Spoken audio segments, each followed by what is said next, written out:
त्यांच्या खाण्यातून पोटामध्ये एखादी विषारी जडीबुटी गेली। ते आता बाप होणार आहे तुमच्या मुलाचे, कधीही काही होऊ शकतं।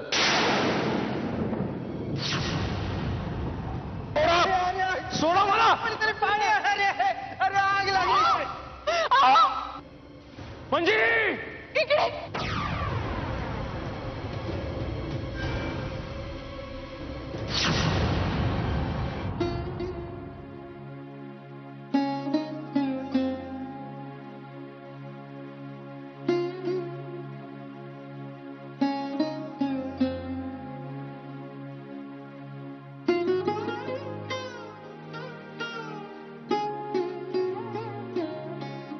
आता तुम्ही मला सांगा, आराम जर करत राहिले तर बाळ आळशी नाही होणार का?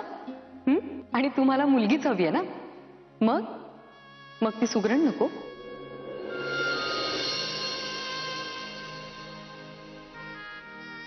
अहो ते ते पूर्ण व्हायचंय अजून।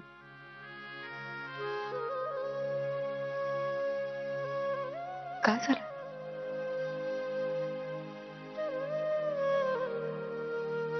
नुसतं विचाराने घाबरायला होतं मंजिरी। त्या दिवशी ते विषारी दूध खरंच तू प्यायली असतीस तर?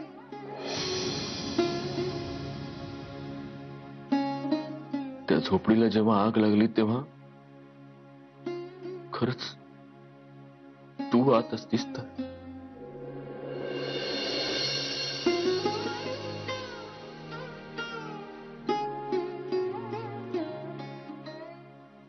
अहो असं काही झालं नाहीये ना? मग उगाच का विचार करताय असला? माणूस ठरवून विचार करत नाही ना मंजिरी।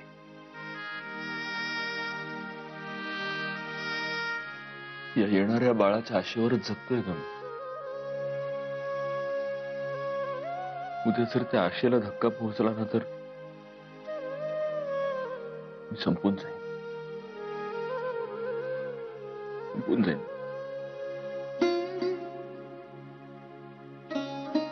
आजपर्यंत आयुष्यात कुठलंही संकट आलं, अगदी कुठलंही, तरी त्यातून मी पुन्हा उठून उभा राहिलोय। पण जर उद्या त्याच्या नुसत्या विचारानंच अर्धमेलं व्हायला होतं मला,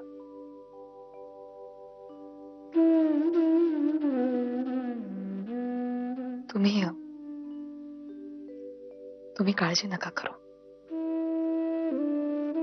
मी तुमच्या बाळाला काहीच होऊ देणार नाही।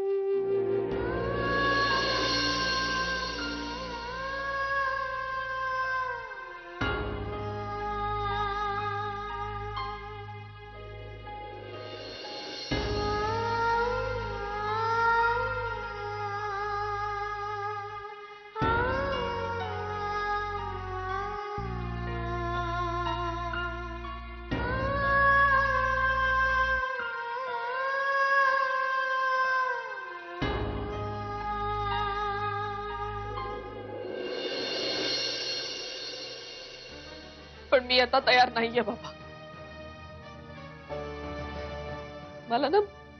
मला स्वतःचीच लाज वाटते।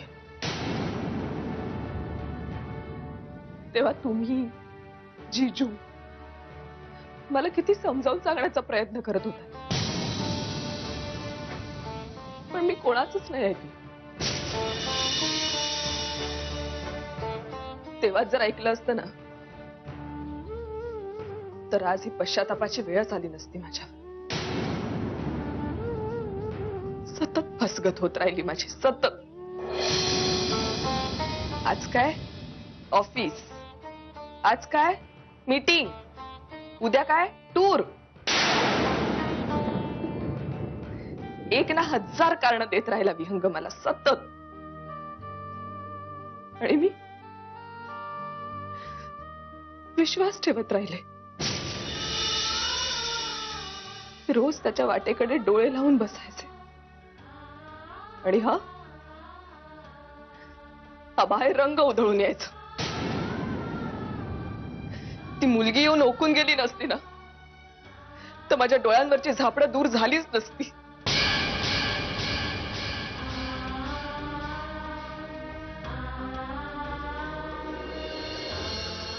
हे बघ बेटा, असं रडून काही होणार नाहीये. मी तुझं सगळं बोलणं ऐकून घेतलं ना. मग आता मला सांग की मी काय करावं अशी तुझी अपेक्षा आहे. मी बोलू का विहंगरावांशी? नाही बाबा, नको. मला नाही आवडणार तुम्ही फक्त माझ्यासाठी त्याच्याशी बोललेलं. मी जाते हे घर सोडून. ए मधुरा, तू काय बोलतेस? कळतं का तू काय बोलतेस? कळते? मी काय करू बाबा? मला काय करायचं? मी काय करू?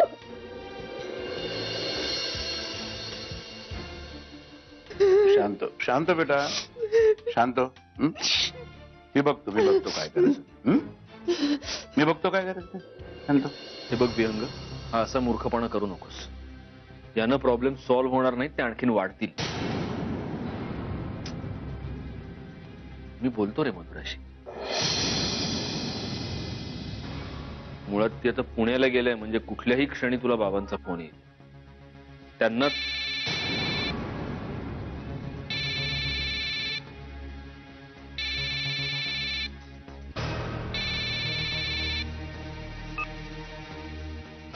बोला बाबा. मला तुम्हाला एक सांगायचं होतं. बाबा, मला माहिती आहे की मधुरा पुण्याला आली. हा, म्हणजे तुम्हाला हे माहिती आहे ते एका अर्थी बरंच झालं म्हणा. काय सत्यजितराव, मला याच्यातून कसा मार्ग काढावा ते नाही कळत नाहीये. आज कदाचित किशोरी असती तर तिने हे प्रकरण जरा वेगळ्या पद्धतीत हाताळलं. बाबा, मला असं वाटतं की या सगळ्या गोष्टी आपण समोरासमोर बसून बोलायला हव्यात. त्याच्या फोनवर बोलून नाही चालणार. हे बघा, तुम्ही काळजी करू नका. नाही, मी स्वतः उद्या पुण्याला येतो आणि मग आपण बोलू. ठीक आहे, ठीक आहे. ओके. मी बोललो असतो बाबांशी, हवं तर त्यांची माफी मागितली असती मी. हे बघ, मी मधुराची पण माफी मागायला तयार आहे. विहंग, कोर्टात सुद्धा अपराध्याला आपली बाजू मांडण्यासाठी वकील दिला जातो. पण मी अपराधी नाहीये. आरोपी तर आहेस. आत्ता या क्षणी तुझं कोणीही तिथे ऐकून घेणार नाही.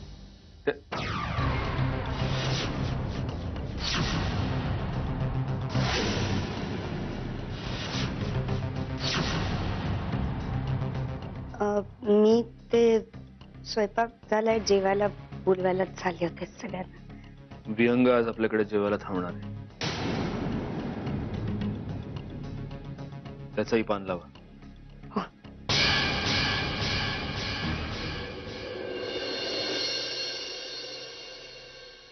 अरे बाळा, एकटाच आलास? अरे बायकोला घेऊन नाही का यायचं? तिला एकटीला कशा पैकी घरला ठेवलं? अजय, अगं ती माहेरी गेली 4 दिवसासाठी. माहेरी गेली?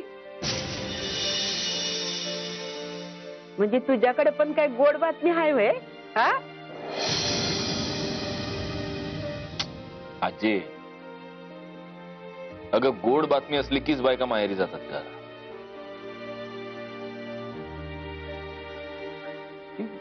गेली 4 दिवस हवा पालट म्हणून.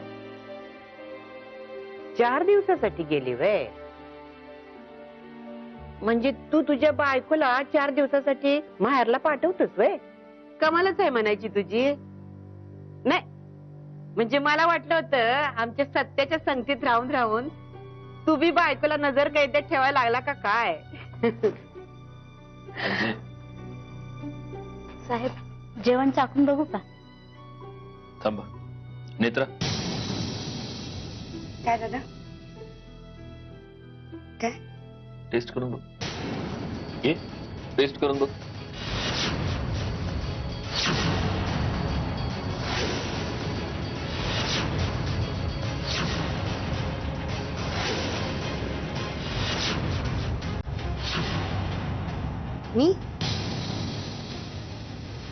मी का म्हणजे?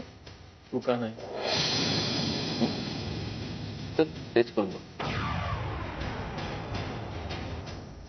चल नेत्रा, वेळ फुकट घालवू नकोस, टेस्ट करून बघ.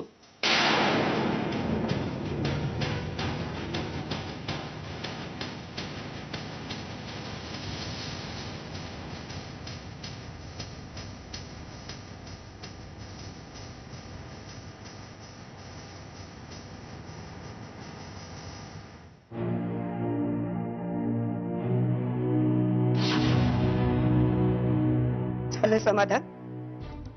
सगळे पदार्थ टेस्ट केलेत मी आणि अजूनही धडधाकट तुमच्या समोर उभी आहे. बस जेवायला.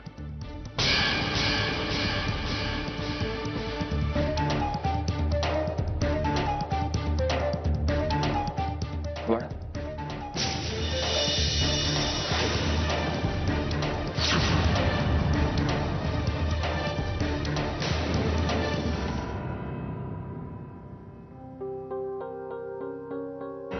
मी मेली का जिवंत आहे बघायला आला असाल तर जिवंत आहे अजून.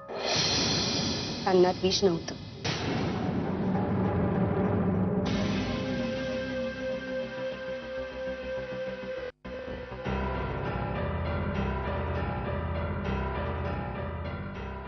जेवून घे. नकोय मला.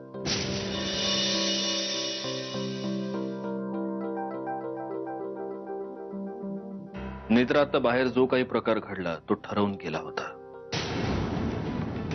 घरातल्या नोकर माणसांसमोर जेव्हा मी घरातल्या एखाद्या व्यक्तीवर संशय घेतो तेव्हा घरातल्या नोकरांवर आपोआप वचक बसतो. त्यांच्यापर्यंत हा मेसेज जातो की मी जर या बाबतीत माझ्या घरातल्या माणसाची गय करणार नसेन तर मग त्यांची काय गोष्ट. सगळ्यात महत्वाचं म्हणजे हे सगळं करण्याआधी मी गौरांगला विश्वासात घेतलं होतं आणि ह्या सगळ्या नाटकाचा जो काही व्हायचा आहे तो परिणाम होईलच.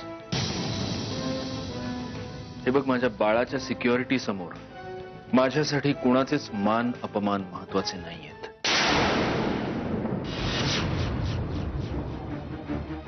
तरीही मी तुझी माफी मागतो.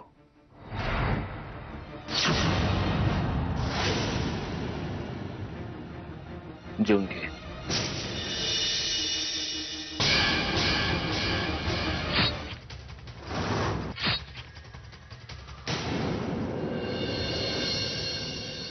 खरं तर काल फोन करताना मी मोठ्या चिंतेतच होतो. हे सगळं तुम्हाला मी आता कुठल्या तोंडाने सांगायचं. तसं पाहायला गेलं तर मधुरेपेक्षा जास्त चूक माझीच आहे. तुम्ही मला त्याच वेळेस समजावून सांगण्याचा खूप प्रयत्न केला होता मधुराच्या लग्नाच्या वेळेत.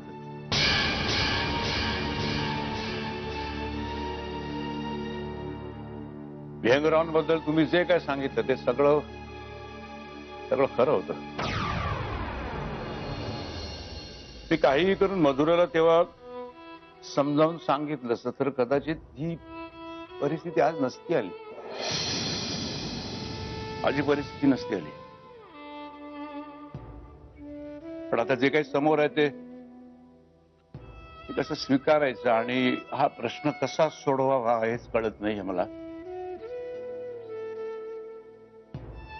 काही कठोरून निर्णय घ्यावा तर मुलीच्या आयुष्याचा प्रश्न आणि मुलीचा बाप म्हणून काही निर्णय घ्यावा तरी सुद्धा तिला भोगावं लागणारं दुःखच डोळ्यासमोर येतं ना. कुठला जरी निर्णय घेतलाच तरी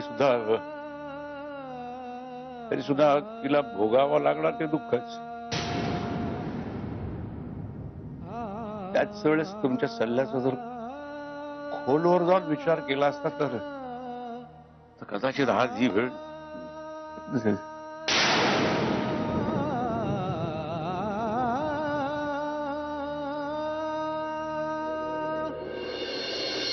वेलकम ताई, वेलकम. देखण्या ताई, किती दिवसांनी दर्शन देताय तुम्ही. खाली बसा. हे ताई, माणसाने कायम जमिनीवर राहावं म्हणून तुम्हाला बोला. दादा, खूप मोठा प्रॉब्लेम झालाय. मला असं वाटतंय की सत्यजित दादांना माझ्यावरती संशय आलाय. खूप भीती वाटते दादा. काहीतरी करा, मला वाचवा प्लीज. किती माहिती. अहो, काय सांगू तुम्हाला दादा. रात्र रात्र झोप लागत नाही मला. सतत भीतीदायक स्वप्न पडतात. सत्यजित दादा हाताला धरून घराच्या बाहेर काढतात, मारून टाकतात. काहीही स्वप्न पडतात. तो असंच पाहिजे तुम्हाला. असंच पाहिजे तुम्हाला. हो दादा असं का बोलताय तुम्ही ताई तुमचं चिंतन कमी पडतं. तुमचं चिंतन कमी पडतं देखण्यात ताई. आम्ही दिलेलं तांबडे बाबाचं चिंतन साहित्य तुम्ही नीट वाचत नाही. असंच पाहिजे तुम्हाला, असंच पाहिजे. अहो त्या 16व्या अध्यायात लिहिलंय, मनात जे जे काही आहे ना आपल्या, ते आपल्या आप्त सखियांना सांगावं. आम्ही तुमचे आप्त सखी. तुम्ही सांगितलंय असंच पाहिजे, असंच पाहिजे तुम्हाला. काहीतरी सांगा, काहीतरी न्यूज सांगा. न्यूज न्यूज हा दादा दादा ती विहंग भोसलेची बायको आहे ना मधुरा, ती सोडून गेली त्याला.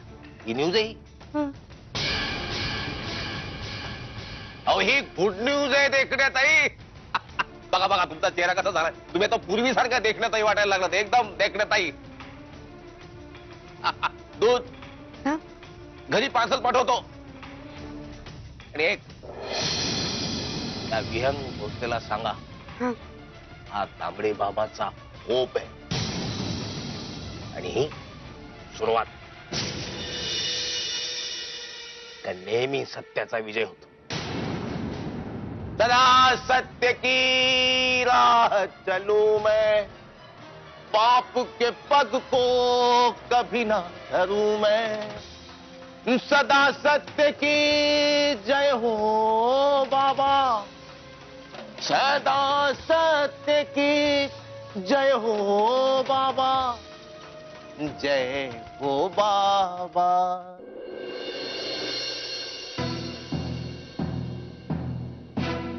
हे काय चाललंय सगळं? मला खरंच कळत नाहीये. आई आई अशा अचानक कशा निघून गेल्या? तुला माहितीये ना यांनी आईंना इगतपुरीला पाठवलंय मनशांतीसाठी. हो मला माहितीये, पण तू काय एवढी काळजी करतेस? तसं नाही ग प्रिया, मला नेमकं कारणच कळत नाहीये. आई नेमका कुठल्या कारणामुळे एवढा डिस्टर्ब झालाय? तुला सांगितलं ना मी.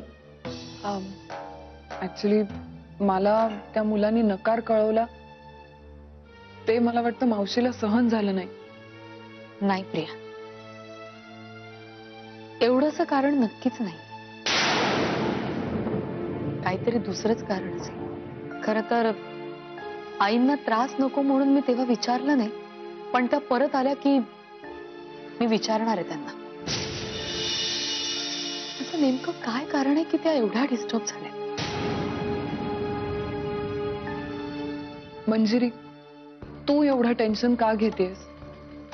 हे बघ, आता तुला इतकं टेन्शन घेणं बरोबर नाही.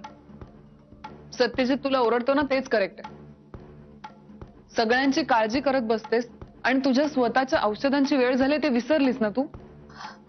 अगं अगं हो, पण आता इतरांची चिंता करणं बंद कर आणि जा तुझी औषधं घे बघू. आले.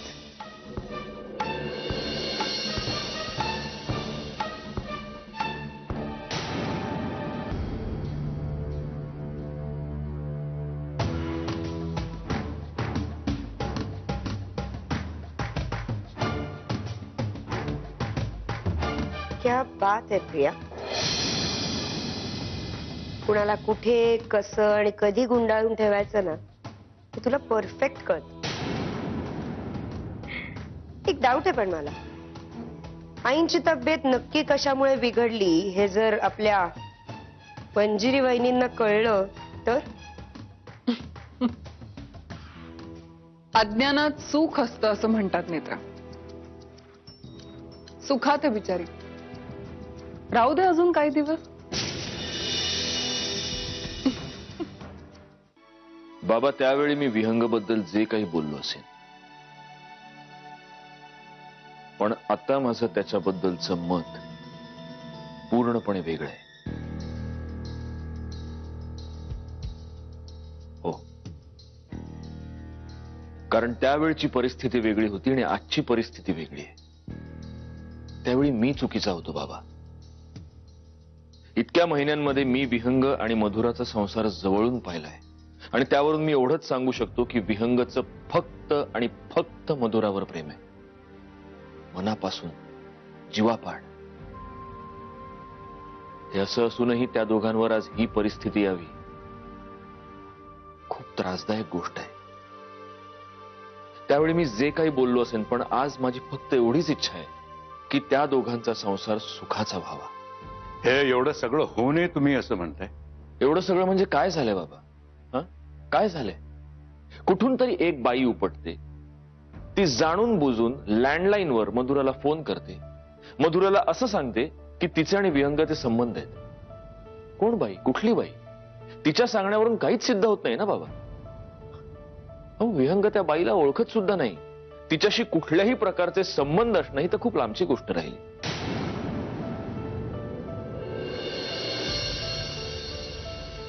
पण हेही केवळ विहंगराव म्हणतात म्हणूनच सिद्ध होत नाही ना. विहंग माझ्याशी कधीच खोटं बोलणार नाही बाबा. त्याच्या आणि माझ्या लहानपणापासून ओळखतोय मी त्याला. त्याच्या डोळ्यांमध्ये बघून मी सांगू शकतो त्याच्या मनात काय चाललंय ते, आणि माझे डोळे मला कधीच दगा देत नाहीत. बाबा, माझी विनंती समजा.